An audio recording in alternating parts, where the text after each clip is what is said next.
Hi, it's Kevin, guys, and this is Coaching in a Crisis. I'm in my backyard because, frankly, if you're going to be sheltered in place, this is as good a place as any to do it. We all have to be somewhere, and this is where I choose to be, and it's a decent place to shoot some videos, so here I am. For the next few weeks, I'm going to be talking about coaching in a crisis.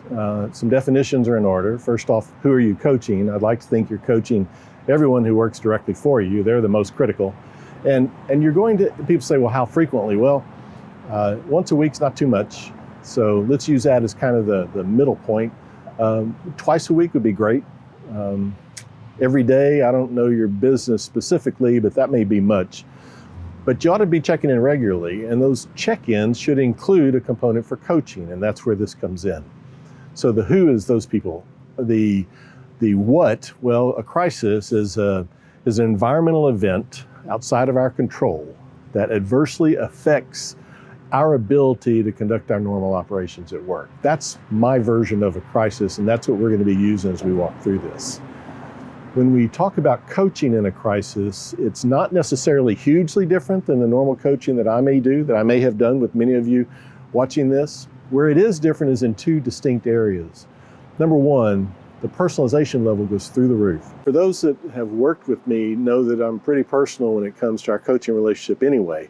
But when you're coaching in a crisis, it goes way past that, because you'll be spending a good amount of time on personal pieces of individuals. And when we coach, we don't necessarily do a lot of that. Second is the level of accountability.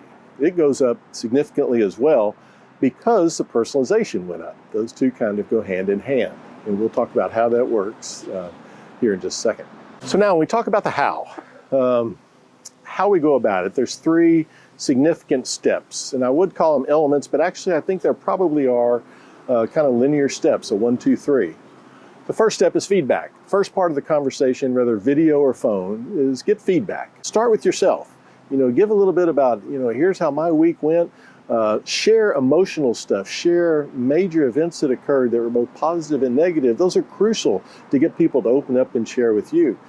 And when they share, don't take things at face value. Don't settle for the easy, how are you, fine? How are you, okay? Don't settle for those. Drill down. Hey, how about give me a status check on how did the birthday party with the daughter go last week? How's your spouse doing with the homeschooling? Give me an update on that. But get some specifics out of them and do follow-up conversations with them, follow-up questions as they go through. It's important for two reasons. One, it's important for you to know, and it's also equally important for them to know that you're asking. So both of those are critical and they're important. The second step is recognition. Now, I don't just mean the kind of stuff that we do that might not always have a lot of meaning. I'm talking about recognition for several things. One, they showed up. So that to me is worth recognizing. Half the battle in a crisis is getting the right people to show up when you need them to show up. So they're showing up. So recognize them for that. Second, they have challenges. They're going through challenges. Some people kind of exponentially increase the challenges of a crisis themselves mentally. Regardless, it's real to them. So recognize the fact that they're working, that they're here, and they're still facing these challenges. They need to know that you know. And finally, recognize any achievements, any accomplishments, ongoing as well as from the last time that you spoke, even if they sound minor.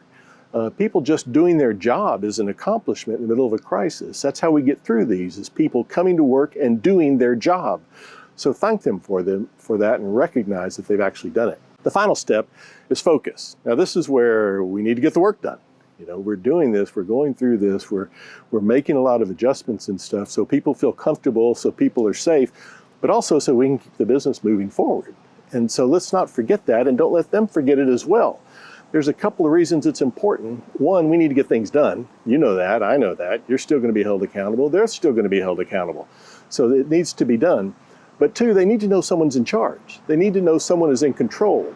Even if you don't feel like you're in control, they need to see you in control. So make sure you bring that focus in there. And that focus includes setting crystal clear expectations. People need to know exactly what you're asking them. No time for ambiguity now. Clear. Be really clear about the results that you've agreed on.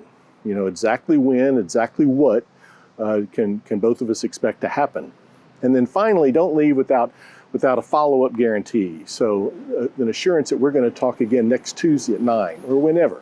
But a very specific follow-up date is an essential part of that focus component. So we each know that we're going to round out again here shortly. So these 3 steps, provide feedback, to do some recognition, and then to make sure that we focus, are the steps that are going to set us in the right direction for coaching in a crisis. Future editions of this, we'll take a look at some of the specifics and how those apply on a regular basis.